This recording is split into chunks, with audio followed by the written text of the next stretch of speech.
Welcome to my channel, Faith Meets Finance. And my name is Miss Joviana Maite. I'm here to talk about getting your finances in order, learning how to budget, and get a budget system that actually works for you and your lifestyle. Also, learn to save money, even if you start out with $5. Learning to get your credit in a better place so that way you can reach your financial goals. So, let's talk about 10 mistakes keeping you in debt and what to do instead. Okay, so now if you feel like you're working so hard, making payments, and still not getting anywhere, you're not alone, trust me. And it may not be that you're bad with money. Most of the time, it's not only one big mistake that's keeping you in debt, it's a handful of small, sneaky habits that quietly cancel out all our progress. So let's go ahead and walk through the 10 most common ones and what to do instead. Okay, so first thing first is you don't know where your money is going to. So if you can't say off the top of your head roughly what you spent last month on food, subscriptions, and stuff you're not budgeting, you're guessing and you can't fix the leak if you can't see it. So you want to look at your statements, go back at least 3 months, and then what you want to do is at least for the next 2 weeks, you want to track every dollar, even if it's just something simple as $1, doesn't matter. Just for 2 weeks, no judgment, just data, just so that way you can actually see where you're spending your money at. Another big mistake, I know I have done it, where you have credit cards and you're just paying your minimums, right? So let's say if your credit card is $25, you just pay $25, right? Well, guess what? Credit cards are designed to keep you paying for as long as possible because people don't realize that even if your minimum is 25, $20 out of that, probably a little bit more, is going on interest alone. So that means that you're actually paying only $5 on your balance. And that's one of the huge mistakes. I know I got myself in a lot of debt because of that. So you want to at least start, even if you just start with one credit card. And I suggest personally, you could do it either way, but I suggest start with the smallest balance. So let's say if it's $300, start paying a little bit more. Even if you pay $5 or $10 more, you're going to save yourself a lot of interest. So that's one and big, big mistake. Another mistake, right, is you want to get your finances in order, but sometimes we don't want to face it. We don't want to face our financial situation. And I understand it's scary. And we think like, oh, if you just don't think about it and you don't face it, it'll go away. Guess what? It's not going to go away. So what I want to do and suggest is for you to write down every single debt. So those credit cards, if you have more than one, go ahead and write down every single credit card that you have. You want to go ahead and write down the balance. You want to write the interest rate and what's the minimum payment so that way you could see what they actually ask for, which is normally very, very low, and they do that on tensions. So you want to see it in paper, okay? And I know that this can get you worked up and anxiety could kick in, but in order for you to see the other side, you have to face the issue. Another huge mistake is that we tend to not have an emergency fund.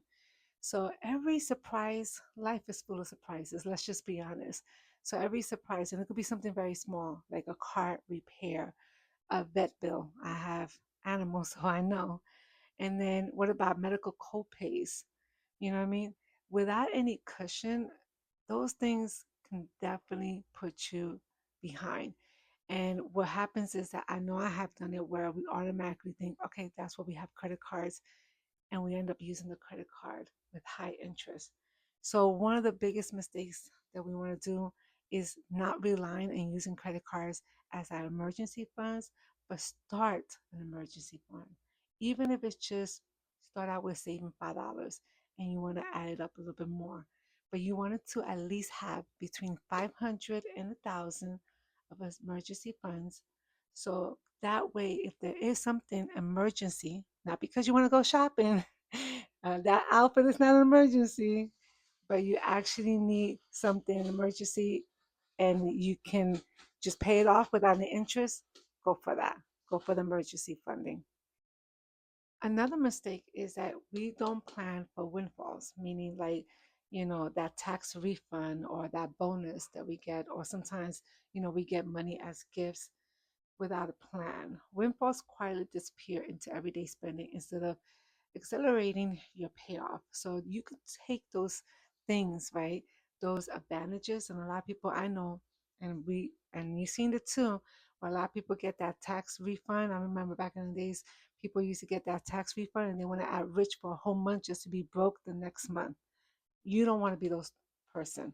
You don't want to be that person. So what I highly recommend is what I have done for years. When I used to have a high tax refund, I used to break it down in three parts.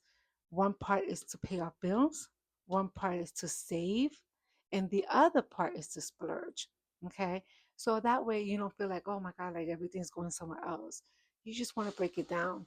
And then that savings usually lasted me for like the whole year for little things that I needed, here and there, stuff like that. So that's a great way to do that. Stretch every single dollar. So if you do get tax refunds, that's a great method. And I would highly suggest to do that. So another mistake is that we tend to like tackle debt with no clear order, right? Or no plan. You want to pay a little on everything at once, just so that way you can feel productive, but often means that nothing gets off paid quickly and you kind of lose motivation. You're like, oh my God, it's just never going to stop. Like these debts are still not going anywhere. So, what I highly recommend is to use a clear method. Like I mentioned before, I would start out with the smallest balance first, and that way it helps you to feel like you're doing something, like you're progressing. So that's called the debt snowball. Now, you can do the other one, which is debt avalanche. I don't use that one where you pay the highest one, but you know you can save a lot of money because you're knocking off the highest bill with the highest interest. But me personally, if you're trying to get your finances in order and you're like really tight, I would start out with the smallest balance. Focus on that only. Everything else you pay the minimum, but just focus on that. Once you knock that off, then you go to the next one. So that's what you want to do. And then you're going to start seeing, like, with possibly within months or even up to a year, you probably can knock off a whole bunch of credit cards if you got yourself in a lot of credit card debt. Now, another mistake that I see a lot of people do is that you create a budget that's too strict to survive in real life. Listen, we are not going to be working our butt off, so that way we can like not enjoy any dollars. So you don't want to do that. So what I highly recommend is that, because some people leave no room for flexibility. And when you do stuff like that, when you're so strict, like even if it's just budgeting or anything else, it kind of like falls in your face because it's going to be too much. It's too overwhelming and it's too unrealistic. So what I highly suggest is I always suggest to create a small account. I call it my no spending, no guilt account, where I actually spend little things that I like for myself. You know what I mean? My nails. You know what I mean? Things like that. So that way you don't feel guilty. Everything else is paid for. So you want to create a realistic budget for yourself. Okay. So another mistake that I see a lot of people doing is that you're doing everything in your head instead of paper. You need to write it down, okay? Because if you don't, I don't care how smart you are. I'm sorry, you're not going to remember every single number. There's no way that you'll be able to keep track of everything. So, without something to look at, and that's why I created this Faith Meets Finance Planner. It's a great planner so that way you'll be able to break everything down. It just makes it easier. And plus, it has a lot of encouraging verses to help you because, you know, God does teach us how to spend money, how to use money, and to be able to manage money so we be able to be in a better position. Okay. So what you want to do is that you want to put everything in a notebook. Even if you don't get this planner, go ahead and grab a blank notebook so that way you could write every single down. And you do it monthly. You could do it by month or every paycheck and just break everything down. Before I did this planner, I used to have a little notebook and I used to always write it down. I still to this day write down everything down. even though I have everything on set up auto pay, and I just cross as the auto pay goes through, and I have no issues with it. Another huge mistake, and that I've done it myself, is that while you're trying to pay off a credit card, you still add to it. So let's say if you pay towards, instead of paying the minimum 25 and you pay 200, but then you go shopping and guess what? You add $150 in the same month, you're not going to be able to pay it off. So not only that you want to pay more than the minimum, and if you could pay more than like, a lot more, that will help you, but stop using it. And I know it's very hard. I love to shop, so I get it. But at least, if you could limit yourself to one card. So I have a whole bunch of credit cards, and I limit to one card, and I don't use any of the store's credit cards at all. And that's one of the things that helped me to get off the cycle, get off the credit card cycle.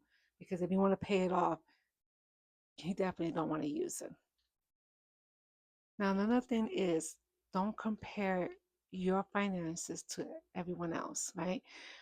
You'd be surprised how many people, I don't know the statistics, but I know it's very high, especially in the United States, where most people, unfortunately, live beyond their means. Okay. So debt often grows quietly in the gap between what you earn and what you feel like you're supposed to have. You know, the fancy house, the fancy car, the vacation everyone is posting about on social media. Those things end up, putting yourself in a situation where, you feel like you want to keep up with the Jones and you don't want to do that. So if you want to focus on getting your finances in order, you definitely want to stop comparing yourself regardless of the situation or what's happening. So you want to build a budget based on your goals and your income, not a highlight reel. That's the first thing. Now, let me end this with this, okay? It takes one shift to change everything. Yes, we're humans, we make mistakes. But at the end of the day, you always have an opportunity to make things better for yourself. So hopefully this that's definitely helped you. However, just to let you know, I do offer a free budget and debt-free spreadsheet. No complicated formulas to build, no guesswork. You just plug in your numbers and watch that plan come together. So if you want to, go ahead and go into my bio, and it has the link so that we could grab my free copy here. Okay, so that way you'll be able to not only fix all the mistakes today, but you can see the progress and you just give yourself grace in the process. If this helped you and you want to learn more, go ahead and subscribe to my channel. In the meantime, stay blessed.